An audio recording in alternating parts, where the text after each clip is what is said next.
안녕하십니까. 나 혼자 부동산입니다. 7월 대책, 기다리면 집값이 떨어질까? 지금 이 영상을 클릭하신 분들은 다들 똑같은 고민하고 계실 겁니다. 지금 사야 하는지, 아니면 7월 부동산 대책을 기다려야 하는지, 매수를 미루는 게 현명한 선택인지, 아니면 오히려 기회를 놓치는 건지, 오늘 제가 속 시원하게 정리해 드리겠습니다. 더불어서 오늘 영상에는 이번 주 막 나온 최신 데이터와 이재명 대통령이 직접 예고한 세제 개편 내용까지 담았습니다. 끝까지 봐주시기 바라고요. 네, 영상에 앞서 딱 한마디만 말씀을 드리겠습니다.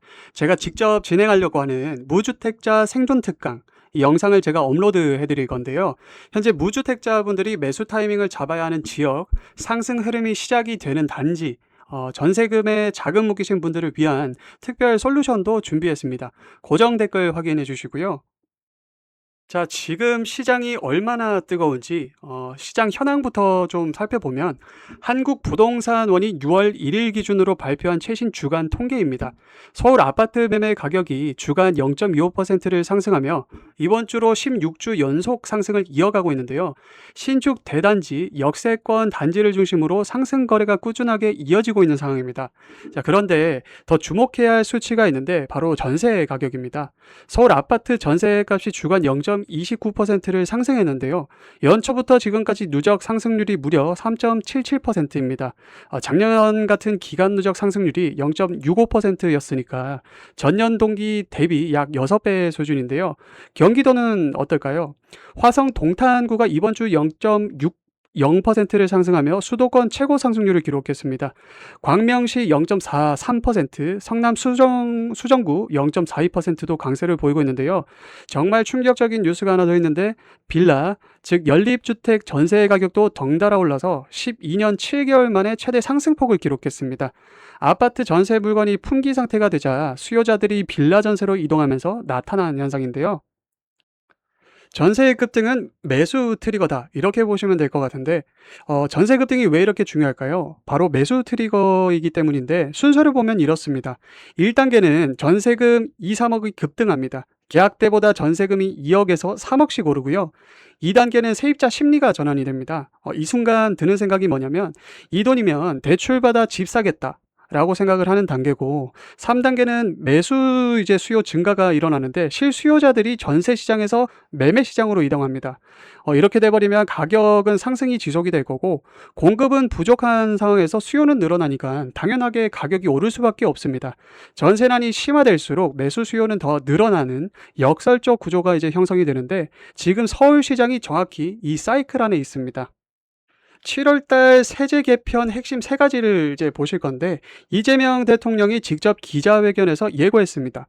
부동산 세제 문제는 7월 중으로 정리해서 발표하겠다. 그렇다면 7월에 나올 대책, 무엇이 담길까 우리가 이제 살펴봐야 되는데, 보유세 현실화가 될 겁니다. 공정시장 가액 비율이 상향이 될 거고, 이게 가장 무서운 카드인데 국회 동의 없이 시행령 개정만으로 즉시 효과를 낼 수 있거든요.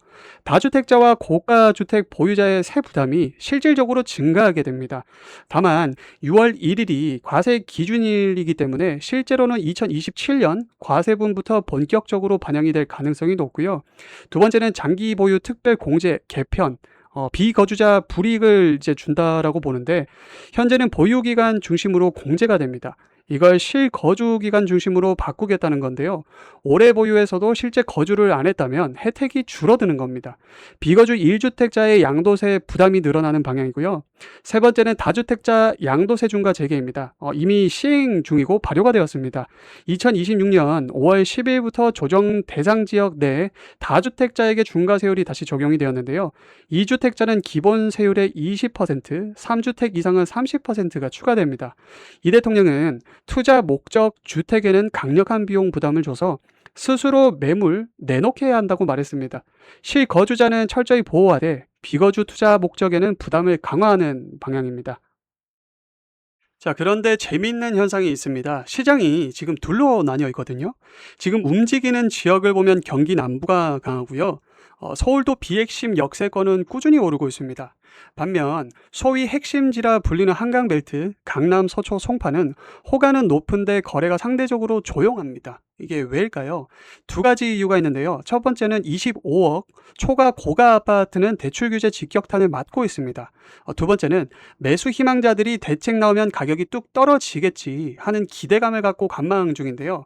추가 이슈 하나 더 보면 정부가 동탄구와 구리시를 규제 지역으로 추가 지정하는 방안을 거론 중인 걸로 알고 있습니다. 이미 많은 이제 사람들이 오른 지역들을 규제로 묶겠다는 신호로 많이 보고 있잖아요. 핵심 메시지는 이겁니다. 15억 이하 아파트는 규제 영향이 거의 없습니다. 오히려 고가 아파트를 잡으려 할수록 15억 이하 대중 아파트에 풍선 효과가 생기는 역설이 발생하는데요. 그렇다면 대책이 나오면 집값이 정말 떨어질까? 근데 과거 데이터와 냉정한 분석을 보면 답이 나옵니다. 15억 이하 아파트는 대책과 무관하게 우상향을 지속적으로 하고 있고요. 실수요 기반이라 규제의 영향이 최소입니다. 오히려 고가 시장이 막히면 풍선 효과를 기대할 수 있고요. 15억에서 25억 아파트들은 대책 발표 직후에는 일시적으로 관망이 있을 수 있습니다. 그러나 1, 2개월 정도 내에 회복하는 패턴이 반복이 될 거고 입지에 따라 차별화가 심화될 것입니다. 그리고 마지막으로 25억 초과 고가 아파트는 제가 볼 때는 타겟이 이쪽인 것 같고 대출 규제 보유세 강화, 장특 공제 축소까지 겹치면 매수 수요가 극도로 제한될 겁니다.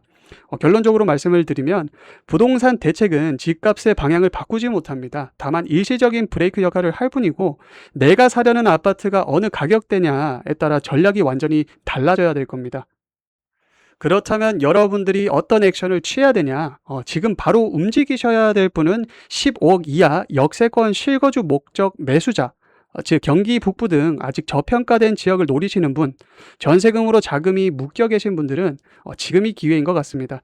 전세 올려줄 돈으로 매수 가능성을 따져보시는 걸 권하고요. 1, 2개월 정도 관망해도 좋은 분들은 전고점 대비 이미 120% 이상 오른 단지를 보고 계신 분, 최근 단기간에 수직 상승한 과열 지역을 보고 계신 분, 25억 초과 고가 아파트 매수 검토 중인 분들은 대책 이후에 잠깐 기다려 보십시오. 갈아타기 전략은 지금은 좋은 시기가 아닌 것 같습니다. 7월 대책 발표 이후에 거래가 일시적으로 끊기는 그 공백 기간을 한번 노려보십시오. 그 타이밍에 매도와 매수를 동시에 조율하는 전략이 유효하실 겁니다. 오늘의 핵심 요약을 좀 해드리자면 전세가 급등이 매매 수요를 이제 밀어 올리는 구조는 당분간 지속될 것으로 보이고요. 정부의 규제 역설 또한 고가주택 규제가 중저가 아파트 가격 상승을 유도할 것으로 보입니다. 그리고 실거주 중심의 세제 개편이 확정적이므로 1주택 실거주 전략이 유리할 것으로 보입니다. 마지막으로 시장 이원화를 이해하고 입지별 접근 차별화가 필수다라고 이제 좀 보시면 될 것 같고요. 부동산 시장은 언제나 그렇듯이 누가 더 많이 공부하고 미리 준비하느냐에 따라 결과가 극명하게 갈립니다. 오늘 드린 말씀이 여러분의 내 집 마련 전략에 이정표가 좀 되셨으면 좋겠고요. 더 구체적인 분석과 질의응답은 아래 저희 나 혼자 부동산 오픈 채팅방에 들어오시면 알려드리도록 하겠습니다. 신청 링크는 고정 댓글 확인 부탁드리고요. 궁금한 점은 댓글로 남겨주시고 여러분의 사항도 댓글로 알려주시면 최대한 답변 드리도록 하겠습니다. 구독과 좋아요, 알림 설정 꼭 부탁드리고요. 그럼 저는 내일 더 알찬 정보로 돌아오겠습니다. 감사합니다.